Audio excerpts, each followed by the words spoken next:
ఎంత దూరం వస్తుందో చూడండి. అలా చూసి ఒక్క 2 అడుగులు ముందుకు వేసి అలా రాకముందే శ్రీరామ అని రాయండి. అక్కడ రాసి మనస్సు పూర్తిగా నమస్కారం చేయండి. జై శ్రీరామ్ జై శ్రీరామ్ అనండి. అలా ఆ అక్షరాన్ని తాకుతూ ఒట్టు.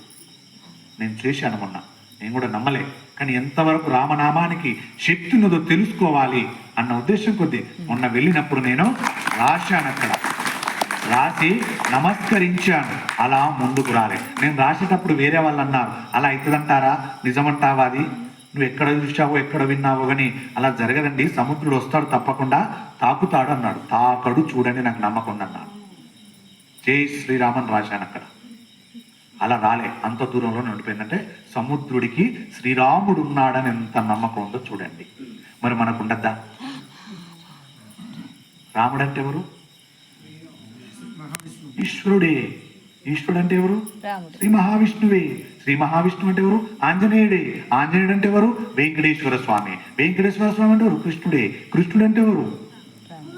సర్వదేవతలు ఒక రూపమే, అది మనం నమ్మిన రూపము. బాగా గుర్తుపెట్టుకుంటే, నా ఆంజనేయుడు వేరు, నీ రాముడు వేరు, నీ కృష్ణుడు వేరు, నా ఈశ్వరుడు వేరు, నా వెంకటేశ్వర స్వామి వేరు, నా విష్ణువు వేరు, నేను నారాయణ భక్తుని, నువ్వు శివ భక్తునివి. దయచేసి ఇలాంటి భేదాలు తీసుకురాకండి. మనమంతా పరమాత్మ యొక్క భక్తులం. ఉన్నది ఒక్కటే పరమాత్మ, వేరే లేదు. దానికి నిదర్శనం ఇందులో తల్లిదండ్రులు ఉన్నారనుకోండి, ఒక్కొక్కరికి 4, 5 సంతానం ఉన్నాయి కదా, వాళ్ళందరికీ వేరు వేరు తల్లి తండ్రి ఉన్నారా? ఆ 5 సంతానానికి వేరు వేరు తల్లిని తండ్రిని చూపిస్తారా? చెప్తారా? మీరు ఒప్పుకుంటారా? కొడతారు ఈ మాట ఇంకోసారి మాట్లాడితే. తలకే పనిచేస్తలేదా? నాకు 5 కుమారులు, 5 కుమారులకు నేనే తండ్రిని, నేనే తల్లిని. 5 నువ్వేనా? అలా ఎలా అవుతావు? 5 వేరు వేరు ఉండాలి కదా. 5 కూడా వేరు వేరు దేశాల్లో స్థిరపడ్డారు నీ కుమారులు. ఇప్పుడు 5 కూడా అక్కడ ఒక్కొక్కరు ఒక్కో తల్లి, ఒక్కో తల్లి పేరు చెప్తారు. అక్కడ చెప్పరు. ఈ దేశంలో ఉన్న ఈ తల్లి ఈ తండ్రి పేరు 5 చెప్పుకుంటారు.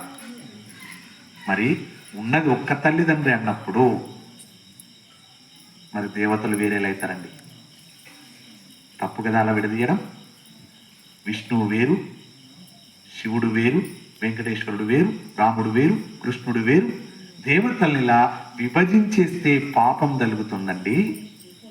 విభజించద్దు. ఒక్క స్వరూపాన్ని ఇంట్లో పెట్టాలి. ఏ స్వరూపం అది? మనం నమ్మిన దైవాన్ని, మనం ఇష్టపడ్డ దైవాన్ని మాత్రం ఒక్కరిని పెట్టాలి. పెట్టి ఎప్పుడు ఒక్కరిని తెలవాలి అంతే తప్ప మంగళవారం వస్తే ఆంజనేయుని, సోమవారం వస్తే శివుణ్ణి, బుధవారం వస్తే అయ్యప్పను, గురువారం వస్తే లక్ష్మిని, సాయిబాబాని, శుక్రవారం వస్తే ఇంకా వాస్తవానికి శుక్రవారం కాదు లక్ష్మీవారం, గురువారం, దాని వివరణ మరోసారి చెప్పుకున్నానులే. సరే, మీ భాష ప్రకారం లక్ష్మిని, శనివారం వస్తే వెంకటేశ్వర స్వామి, ఆదివారం వస్తే ఎవరు? మల్లన్న స్వామి. ఇంకో దేవుడు లేడా? ఇంకో దేవుడు ఉన్నాడు. ఇవంటే కొంచెం అయిష్టమే, భయంగా ఉంటుంది, కానీ బాగా ఇష్టపడే దేవుడు ఉన్నాడు ఒకడు. కాదు, మాంసాహారం అనే దేవుడు, మత్తు పదార్థం అనే దేవుడు. ఆదివారం వచ్చిందంటే ఎంత ఇష్టపడతాము కదా. ఆదివారం పరమ పవిత్రమైన వారం. ఆదివారం శక్తివంతమైన వారం, మొదటి వారం, సూర్యుని యొక్క వారం, సూర్యుడు యొక్క అధిపతి. అలాంటి వారమున, ఆదివారమున మనము తిని తాగి మనలో ఉన్న తేజస్సును మొత్తం పోగొట్టుకుంటున్నాం. మన దేహాన్ని రోగాలకు అప్పచెప్తున్నాం. వాళ్ళకి అవలేదు ఇచ్చేస్తున్నాం. నాలో ఉన్న తేజస్సును నేను ప్రతి వారం చంపేసుకుంటున్నా. నువ్వు రా, నాలో తిష్టవి, నాలో గూడు కట్టుకో, నన్ను చక్కగా ఏలుకో, నువ్వు ఉన్నంతకాలం నేను కష్టాలే పడతా అంటాడు. రోగాలతోటి కష్టాలే కదా. అది ఆదివారం ఒక్కరోజు బంద్ చేయండి మత్తు పదార్థాలు, మాంసాహారాలు, మనలో తేజస్సు ఉత్పన్నం అవుతుంది. దానికి ఏంటి నిదర్శనం అంటే, బ్యాంకులో మీరు రోజు ఒక 10 రూపాయలు డిపాజిట్ చేసుకోరి, ఓ సంవత్సరానికి ఎంత అవుతుంది? 1000 రూపాయలు అయింది అనుకున్నా. అదే రోజొక్క 1000 వేసారనుకోండి, సంవత్సరానికి ఎంత అవుతుంది? 3-4 లక్షలు అవుతుంది అనుకున్నాం. అదే రోజొక్క 100 తీశారనుకోండి, ఏమవుతుంది? తరిగిపోతుంది. అందుకే పెద్దలు ఏమంటారు, కూర్చొని తింటే కొండలైనా కరిగిపోతే అంటారు కదా పెద్దలు. అలాగే నువ్వు ప్రతి ఆదివారం మాంసాహారాలు తింటే నీ లోపల ఉన్న తేజస్సు అనే కొండ కరిగిపోయి రోగాలైనటువంటి బండ వచ్చి పడుతుంది నీ లోపల.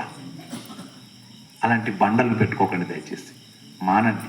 ఆదివారం తినకండి అంటే మాంసాహారాలు తినకండి, కానీ సాత్వికన భోజనం, కూరగాయల భోజనం 4 పూటల తినండి. శాస్త్రము దేవుడు తినద్దు అని ఎక్కడ చెప్పలే. కడుపు నిండా తినమన్నాడు, కష్టపడి పని చేసుకో అన్నాడు. అంతే తప్ప తినద్దని ఎక్కడ చెప్పలే శాస్త్రంలో.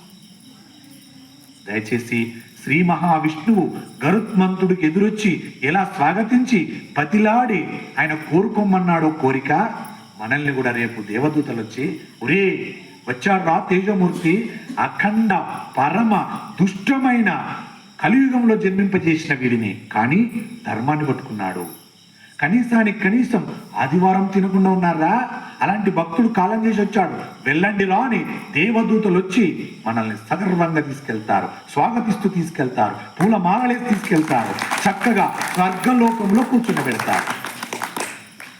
నమ్మరు కదా, అబద్ధం కదా ఇది, అక్షర సత్యం. దయచేసి అబద్ధం భారతం ఎప్పుడు చెప్పం.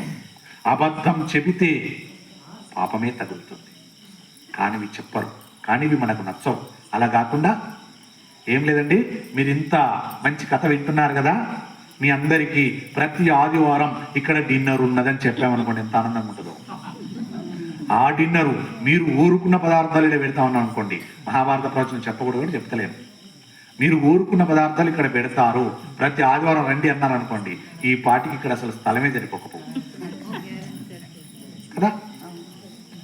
తిని తాగాలంటే ఎంతమంది వస్తారు. అదే అంటారు, ఇంట్లో శ్రావణ మాసం వచ్చిందంటే లక్ష్మీ పూజ చేసుకుందామంటే డబ్బులు రావు. అదే శ్రావణ మాసంలో మీరు అమ్మవారికి పేరు చెప్పి ఒక గొర్రెను మేకను బలిచ్చి మంచిగా పండగ చేయండి అయ్యా అని చెప్పండి, పైసలు ఎన్ని వస్తాయో.